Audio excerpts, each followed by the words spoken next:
So, Jalen, I want to start with you and ask, out of the top three picks, who has looked the most impressive in summer league thus far?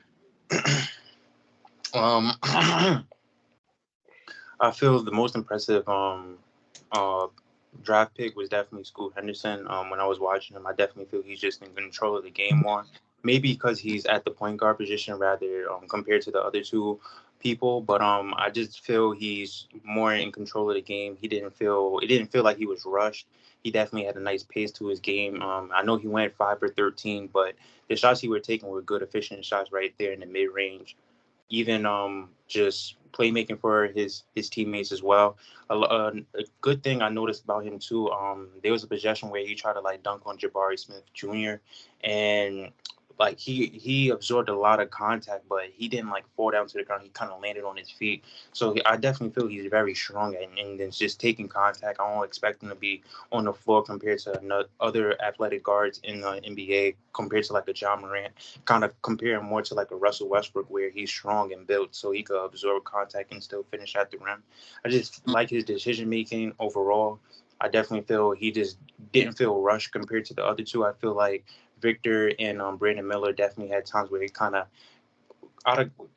had a struggle with finding their kind of niche in the game, their kind of pacing. But when you just watch Scoot Henderson, he's just moving. He knows when to move fast, when to move slow, when to speed it up. Like he just has more of a heartbeat of the game, and I definitely just like the way he controlled it. His first outing. Seb, same question to you. Thus far in summer league, who has looked the most impressive out of the three? I'm just going for recency bias and to say Victor Wembanyama. Coming off game one, everybody had their thoughts and opinions of just is he fit for the NBA game? Is this going to translate? Because game one, he did not look himself for what we've seen overseas in France. I'll get that out the way. Shot like what, two for like 14, I believe. But did finish off with a couple of blocks and a couple of rebounds and a couple of assists. So you've seen the versatility within his game, within that game one. Then game two to follow up with that response. Not saying it's a big thing, but I just like to see that within a player that goes through that, a little bit of adversity, a little bit of a rough road.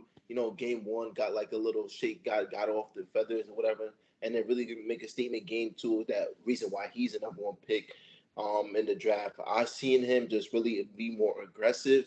Game two, get to his spots a little bit better, shoot over defenders, dribble off, make his own shots, create space the floor. He did it all out there in that game too, and that's why I'm gonna just go with him because of the strength of just recency bias. And I like seeing that within a player, somebody that could shake off whenever they had a bad game and then just bounce back like that. I definitely seen a better version of him in that game too.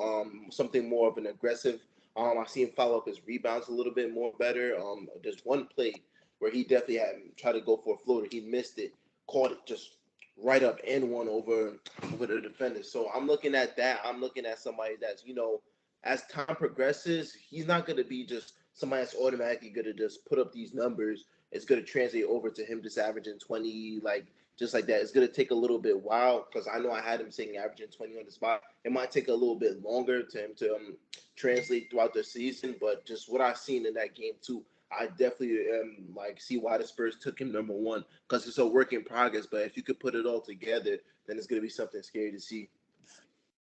No, yeah, I definitely agree with you on Victor Wembanyama. Seb, just speaking on Scoot Henderson real quick, definitely from what I seen, just definitely in that first quarter, he was definitely very aggressive versus the Houston Rockets. I definitely like how he can get to the basket whenever he feels like it seems.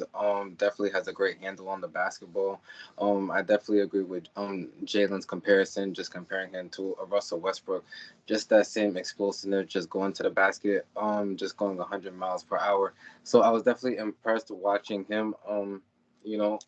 I didn't like to hear that he had to leave the game late with the shoulder injury, because I would like to have seen him play some more games, to see what he can really do. But just with that small sample size, I thought he was worth definitely being a top three pick. Arguably, probably should have went number two. But I would definitely have to agree with Seb when saying the most impressive to me was Victor Wembanyama. He made the point that I was gonna make, that Victor Wembanyama just having that shaky offensive game in game one, even though I still like what he did on the defensive end of the basketball.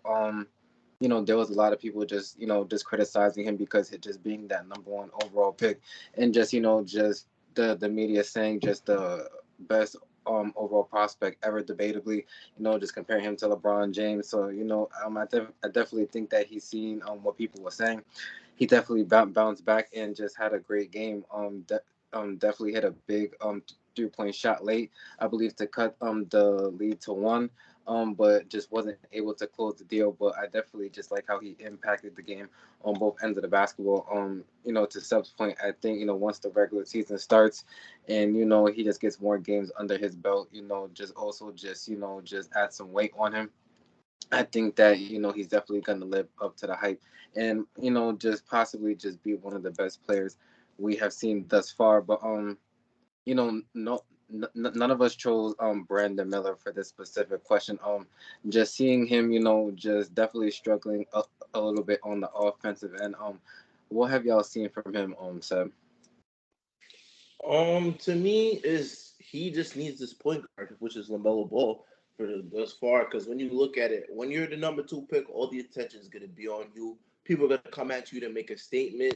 People are relying on you to play like good, have these great games. And what we've seen thus far is just somebody that's been in foul trouble and the summer league. So the fouls don't really accumulate to that much. So we see 7 fouls, 8 fouls, various of turnovers.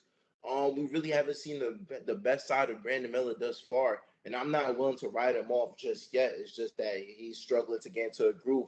But I do feel like with actual players on his side, that he could be that guy that like we've seen in Alabama. Because when you look at it, he has a good form on his shot. He knows when to attack the defense as well. Not really that much of a playmaker, but we've seen a little bit of it in the summer league thus far. I'm not relying on him to be a defender. That's something that he's going to have to work on as well. But other than that, we just haven't seen like a good side of him just yet. I'm banking on that to change though, but overall, it's just not something that's just good right now. But other than that, that's just how I really see it as. Like he just needs to be around his team. I feel like he needs a guy like LaMelo Ball to set him up because when he's in catch and shoot, it looks like he'd be a efficient catch and shoot type of guy. Jalen? For Brandon Miller, I definitely say it's his shot selection early on. I feel like a lot of his shots are very much coming from the 3-point line. He kind of doesn't switch up the way he gets his buckets. Is more so every time I seen him is more so out on the 3-point line, and he'll go to the mid range here and there. But if he misses, he kind of goes back to the 3-point line. He doesn't have like a blend of 3-level scoring, like getting inside the paint and mid range and the 3-point shot like completely. I just kind of just every time I see him is more so shooting from the perimeter, and he's open. So I do give credit for him just to have that confidence, just to keep taking it no matter what. It's summer league, so you have to work on this. So I commend him for just taking the shots, not caring about the field goal percentage, just getting the shots up, and then still having the confidence to shoot no matter the percentage. Also, to Seth's point, I definitely feel like it's the playmaking too. I definitely feel like all the players on the Charlotte Hornets are just trying to go out and get 30.